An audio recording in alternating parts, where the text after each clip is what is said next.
Okay, residences. I'm going to intentionally just hit a high point on each of them. There have been 20 frickin' 5 different places I've lived since leaving Lincoln, Nebraska. Yeah, shit. This could be hours. Okay, number one, moved from Lincoln after college, lived in the Logan Apartments at 18th and Dodge. We literally had hookers plying their trade across the street by the Catholic Church. And my mom knew we had hookers across the street, and they came down one day for lunch or something, and one of them's out, and I holler over, "Hey, Trixie! Hey, Phil!" And, excuse me, that's when Mom found out we had ladies of the night. From there, I moved way, way west, 4 blocks to 22nd and Dodge, a beautiful high-rise apartment tower. Was planning on moving there after my cousin Ray graduated law school, moved on. Unfortunately, my cousin Ray took his own life before I moved in, but I moved in. Then I married the infamous Sherry Thornburg and made her Sherry Dawson. First apartment we lived in was Tudor Heights at 108th and Maple. Nothing spectacular about it, but this. Eric Dawson, yes, that one, our Eric Dawson, lived in Tudor Heights down the road. And along the same lines, Ryan Dawson, yes, that one, lived in the Logan Apartments. And the Logan was a scumhole. Then Miss Sherry and I bought the house at 5418 North 61st Street in Omaha. 2 beds, 1 bath, 1-car garage, fenced backyard, end of report. At that moment, we were both still working. Oops. She eventually worked outside the home. Okay, then I joined a CPA firm, and I won't say a lot about the neighborhood at 5418 North 61st, except to say it wasn't Omaha's finest. So we bought a new place clear on the edge of the earth, 132nd and Harrison range. And I became a CPA while we lived there. Okay. Next, we moved to, shut up, to 150th and Dodge in a neighborhood named Pepperwood. Really a nice house, 2-story, also brand new, 2-story, 2-car garage, backed onto a forest. Just kind of a cool setup, corner lot. So that was nice. We were there for 5 years or so. These other places, 1208, or excuse me, Emmeline, we were probably at for 2 years. 150th, we were in for 5 years. Then I leave my accounting firm and I join May Telemarketing. And my income goes from $165,000 a year to $65,000. And guess what? You probably aren't going to be making as big a house payment. So we moved to a delightful rental property over near Rockbrook Village at 108th and West Center. Delightful in that was the most depressing place we lived.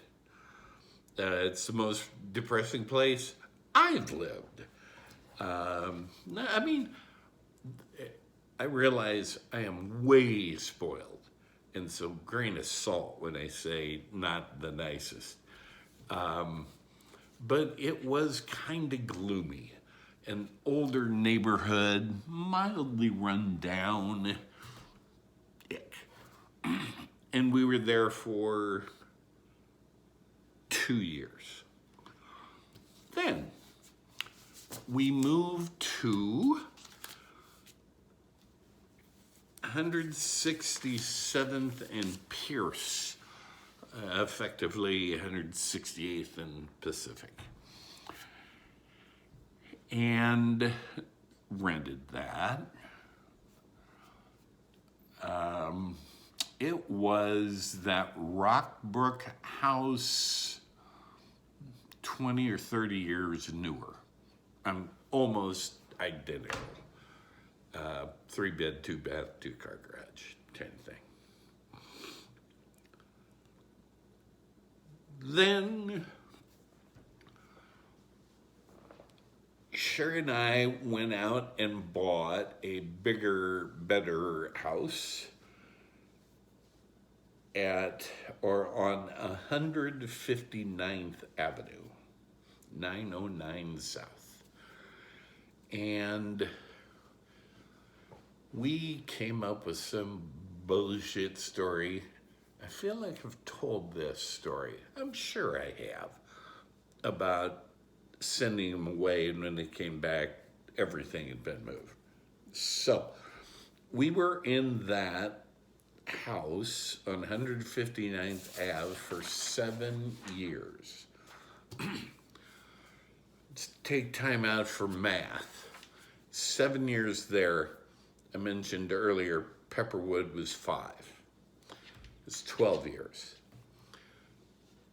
That leaves 23 residences that I lived in my 43 adult years in Omaha and surrounding.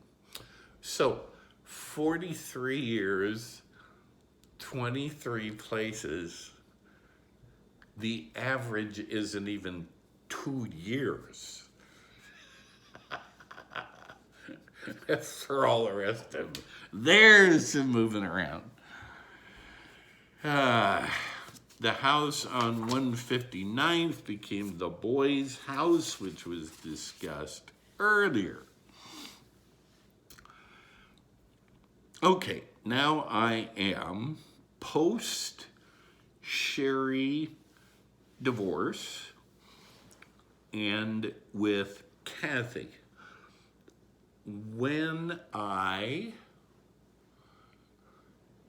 got canned by Sherry, I had a friend, Marv Holst, who had a little place on a little lake. I'd been there one time, and it was just cute and peaceful and nice. And Marv's best friend was a guy I had worked with at May Telemarketing, Drew.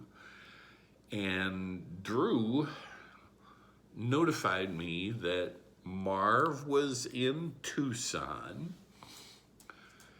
planned on staying there, and wanted to sell that house. Why don't you buy it, Phil? Well, I don't recall why, but at that moment in time, I didn't want to buy it. So I did something weird. It's called a put option.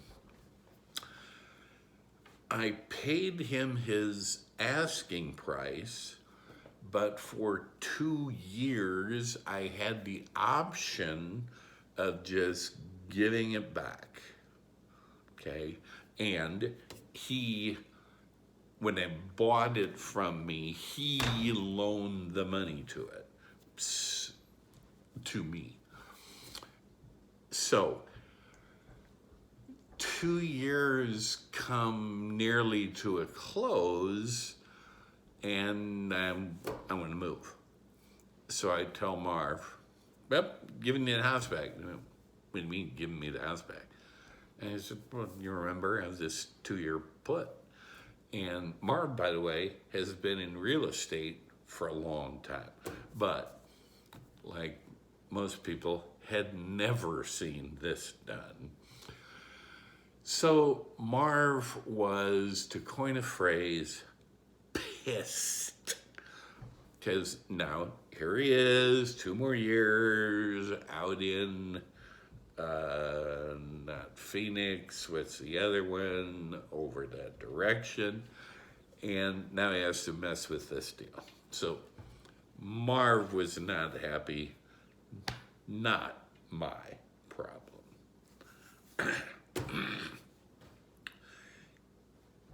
Married to Fifi. We lived on Carter Lake for a couple of years, I suppose. And during that period of time, Carter Lake started developing bad algae, turned the lake black kind of algae. When we did sell that place, we got it sold, I mean, like 6 months before this became a huge problem. Got lucky. That was a condo, 2-story,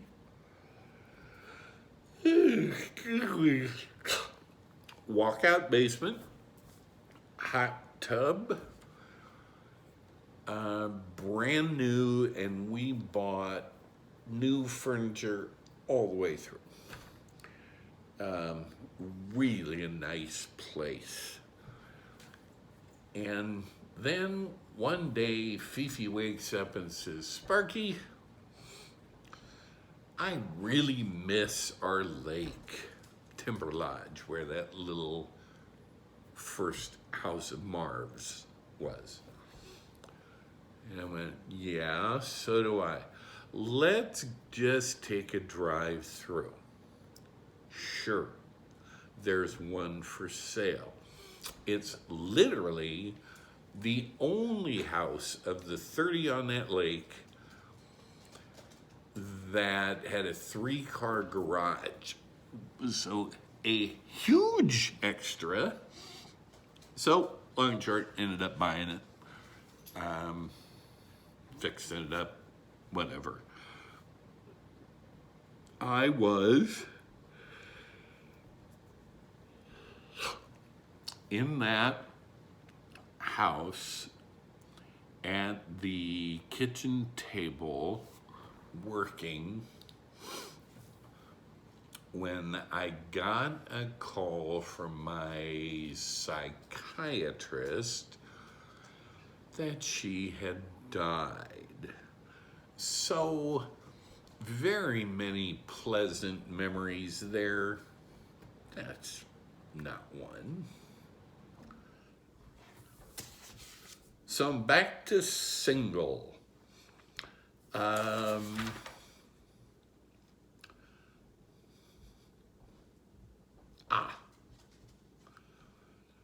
I had, for a very short time, I had a two-story place that I rented at about 114th and Pacific.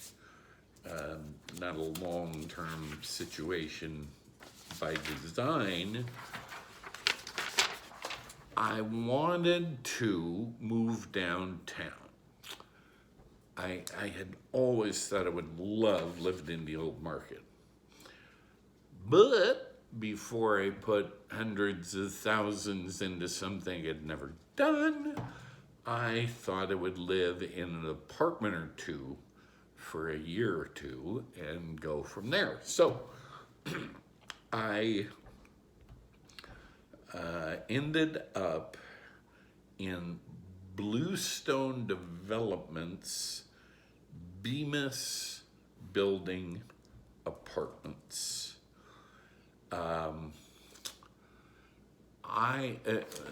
Gary Nordham, aforementioned, and I were sitting in a bar. Well, you already know that story. Melissa worked for Bluestone, and we were talking, and I said, I'm looking to move downtown. She went, got the place. So I moved into the developer's apartment, which, as a result, had everything. My only walk-in shower, highly recommended, was on the top floor of the building, 5 stories tall. All glass on 3 sides, and darn near floor to ceiling, tall windows. Across the street from a gay bar that Ryan used to run over and play pool. And when the gay pride parade came by every year, he would sit on the stoop of the window and wave down at his buds. Then, from the Bemis apartment, I moved to the Macaroni Apartments. Skinner Macaroni had a big warehousey thing down there. And I got an apartment that I will never forget for the way my furniture fit. I had this massive wall's worth of oak sections, and I mean it fit with an inch to spare.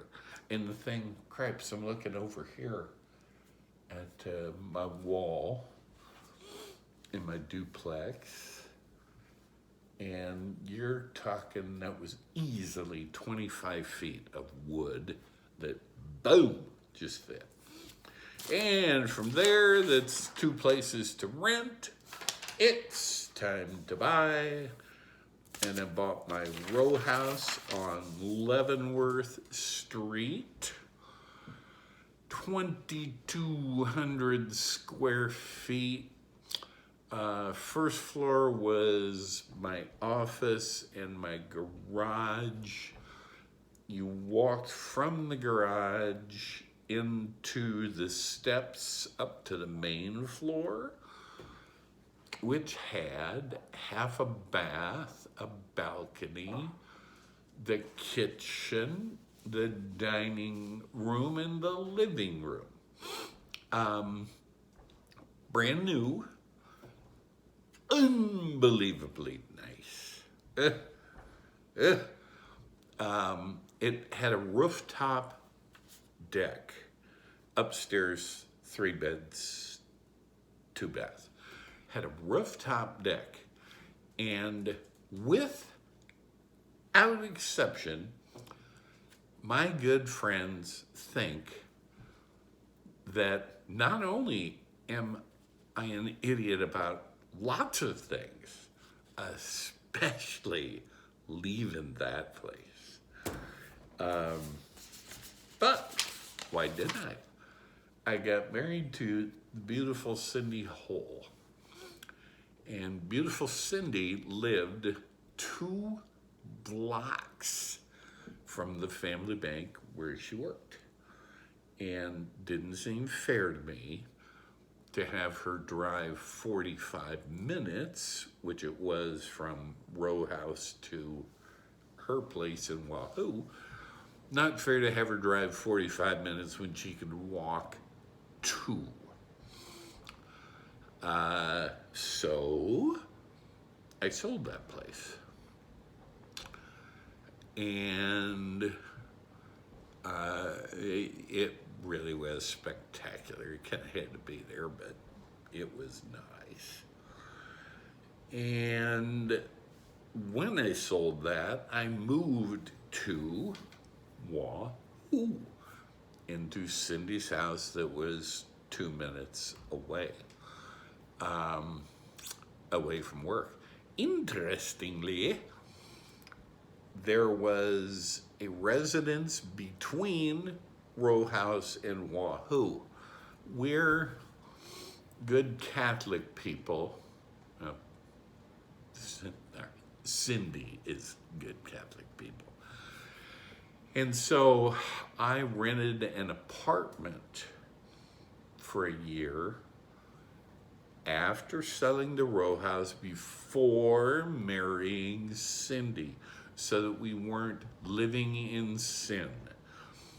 Yes, you can begin the discussion of the hypocrisy of that deal wherever you'd like, and I can lead the discussion.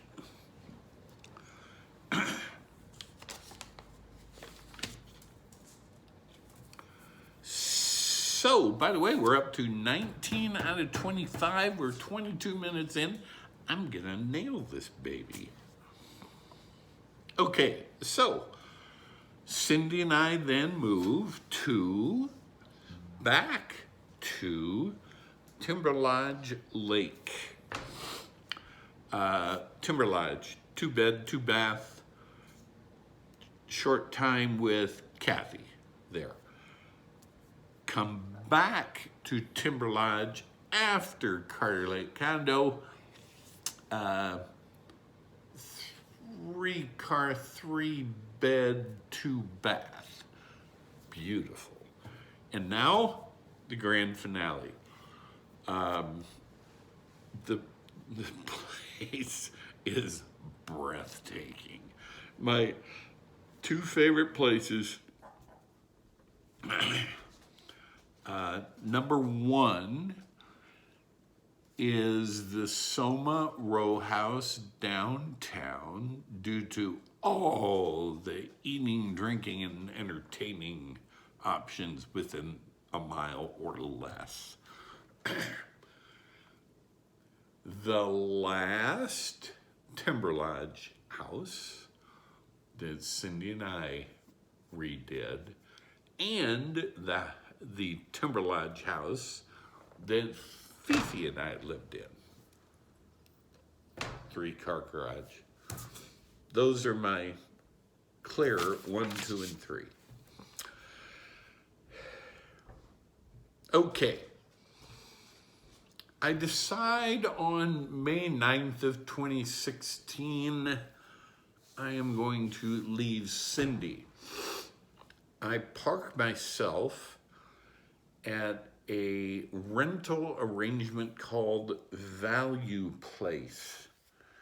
And this was basically a hotel with meager cooking facilities in it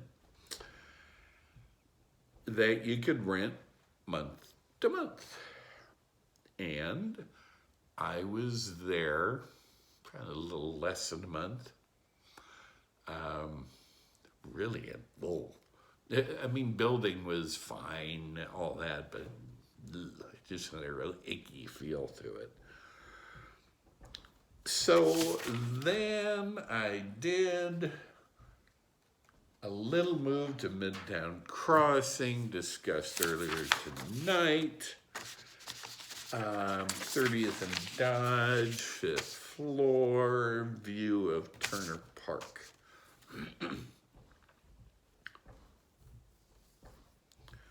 Then.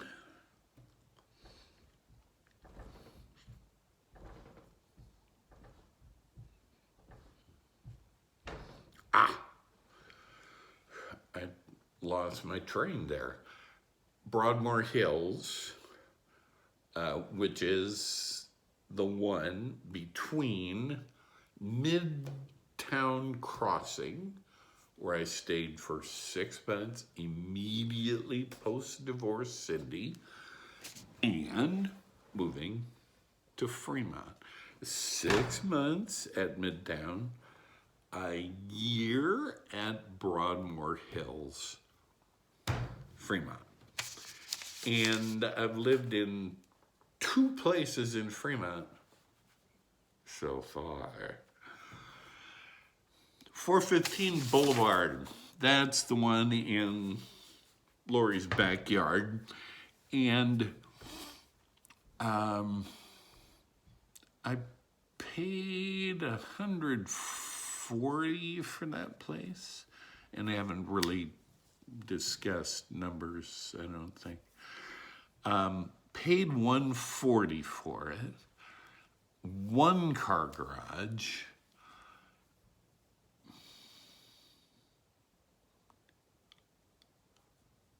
Did that only have 1 bath? It may have only had 1 bath as well. 3 bedrooms.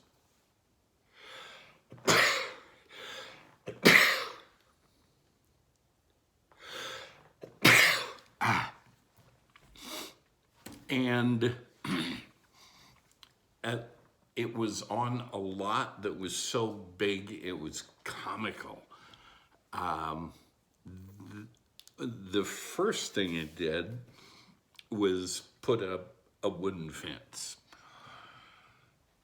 And it had 2 different heights. There were a couple sections that were 4 feet, and one section that was 4 feet. The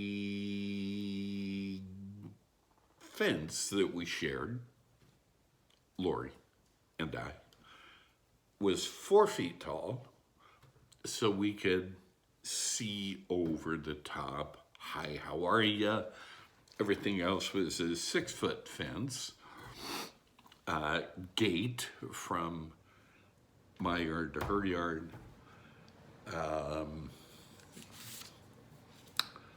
And the dogs freaking loved it because they could chase all over, not only mine, but Lori's as well. They enjoyed the backyard. I remodeled that thing like from the 2x4s out. Bought it for $140, put $160 into it, and it was beautiful until I had a flood. 18 inches up the wall. Everything that had just been finished, almost everything, darn near everything, had to be torn out and redone. And the insurance company was fabulous. Most people frequently have problems in those situations. They were fabulous. And the whole place was rebuilt, redecorated, and lovely. Sold it and moved because God didn't intend for man to live through 2 floods. And since there's been one, I have a sneaking suspicion there might be 2. And current place, duplex. What do we have here? Three bed, 2 bath, 1 car garage, brand new when I moved in. Plenty good for me. And I like living in Fremont. It's just nice not to have to get in your car and drive so far to things. And on your way there, never have I had any kind of a traffic issue that required more than sitting through 1 light. So, pretty happy with this place. Folks, that's it for this section. We're gonna throw you some random travel stories next. Oh, hold on to your hats.